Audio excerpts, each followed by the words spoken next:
Surah-surah pendek Al-Quran, Al-Qadar dan Al-Asr. Apakah kalian tahu bagaimana bunyi dari surat Al-Qadar ayat ketiga? Yuk kita baca sama-sama. Lailatul Qadri khairum min alfi syahr. Lalu bagaimana bunyi dari surat Al-Asr ayat kedua? Yuk baca sama-sama. Innal insana lafi khusy'. Kemudian ada berapakah jumlah surat Al-Qadar ya teman-teman? Yuk kita simak. Surat Al-Qadar adalah surat ke-97 dalam Al-Quran yang terdiri dari 5 ayat. Lalu surah ini diturunkan di kota Mekah sehingga disebut surat Makkiyah. Isinya tentang malam yang sangat mulia, yaitu malam Lailatul Qadar. Sedangkan ada berapakah ya jumlah dari surat Al-Asr? Surat Al-Asr adalah surat ke-103 dalam Al-Quran. Surah ini terdiri dari 3 ayat saja. Surah ini termasuk surat Makkiyah yang diturunkan di Mekah, yang isinya tentang pentingnya waktu dan bagaimana manusia tidak boleh menyia-nyiakan waktu. Lalu, apa sih arti dari surat Al-Qadar? Yuk kita baca sama-sama. Bismillahirrahmanirrahim. Innal anzalnahu fi lailatul qadr, yang artinya sesungguhnya kami telah menurunkannya Al-Quran pada malam Lailatul Qadar.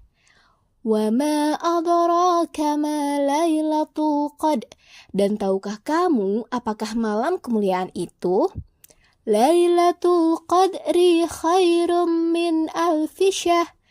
Malam kemuliaan itu lebih baik daripada 1000 bulan.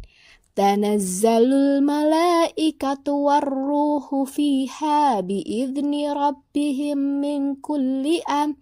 Pada malam itu turun para malaikat dan ruh Jibril dengan izin Tuhannya untuk mengatur semua urusan. Salamun hiya hatta matla'il fajr. Sejahteralah malam itu sampai terbit fajar. Kemudian, bagaimana arti dari surat Al-Asr? Yuk kita baca sama-sama. Bismillahirrahmanirrahim. Wal 'ashr. Artinya, demi masa. Innal insana lafi khusy'. Sesungguhnya manusia itu benar-benar dalam kerugian. Illalladzina amanu wa 'amilus salihati wa tawasaw bil haqqi wa tawasaw bis sabr. Kecuali orang-orang yang beriman dan mengerjakan amal soleh dan nasihat menasehati supaya menaati kebenaran dan nasihat menasehati supaya menetapi kesabaran. Setelah itu, kita akan masuk pada asbabul nuzul surat Al-Qadar. Sebab turunnya surah Al-Qadar. Pada zaman Nabi Muhammad SAW, para sahabat sangat ingin menjadi ahli ibadah seperti umat terdahulu.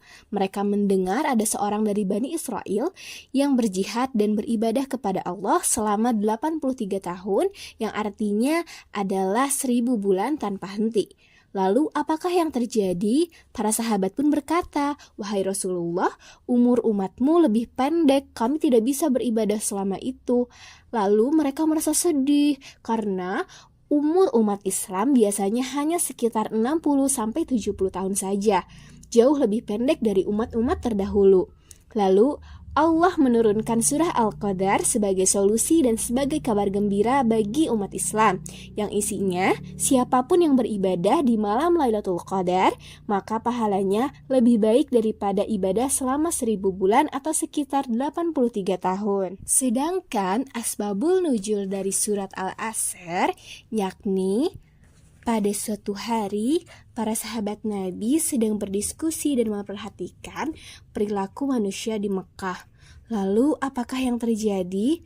Mereka melihat bahwa banyak orang yang suka membuang-buang waktu, kemudian tidak peduli dengan kebaikan, dan sibuk dengan urusan dunia tapi lupa akhirat. Lalu solusinya apa? Maka Allah menurunkan surat Al-Asr sebagai peringatan, yang mana pelajaran dari surat Al-Asr yakni waktu sangat berharga dan jangan disia-siakan. Lalu banyak manusia yang merugi karena hidup tanpa tujuan yang baik. Lalu kita tidak akan rugi kalau beriman kepada Allah, kemudian berbuat baik atau amal soleh, kemudian saling mengingatkan untuk selalu benar, dan saling menasehati untuk sabar. Lalu, bagaimana cara mengamalkan isi dari surah Al-Qadar? Yang pertama, kita bisa mengisinya dengan ibadah seperti sholat tahajud, membaca Al-Quran, berdoa dan berzikir, dan sebagainya. Yang kedua, kita bisa beribadah dengan ikhlas di bulan Ramadan seperti rajin sholat 5 waktu, kemudian berpuasa dengan sungguh-sungguh, dan tidak malas membaca Al-Quran. Yang ketiga, memperbanyak doa dan permohonan ampunan kepada Allah agar semua dosa-dosa kita terampuni. Sedangkan bagaimana ya cara mengamalkan dari surat Al-Asr? Yuk kita simak. Yang pertama, kita bisa menghargai dan menggunakan waktu dengan sebaik-baiknya, seperti tidak menunda-nunda sholat, belajar sesuai jadwal, dan kurangi bermain handphone terlalu lama. Yang kedua, yakni menjadi anak yang beriman dan taat kepada Allah, seperti percaya kepada Allah dan Rasul-Nya, kemudian selalu bersyukur dan tidak sombong, dan yakin bahwa Allah melihat perbuatan kita. Yang ketiga adalah saling menasehati dalam kebaikan. Contohnya yakni mengajak teman sholat berjamaah, mengingatkan teman untuk jujur dan tidak menyontek saat ujian, dan memberi semangat kepada teman yang sedih. Terima kasih, jazakumullah khairan. Terima kasih, jazakumullah khairan.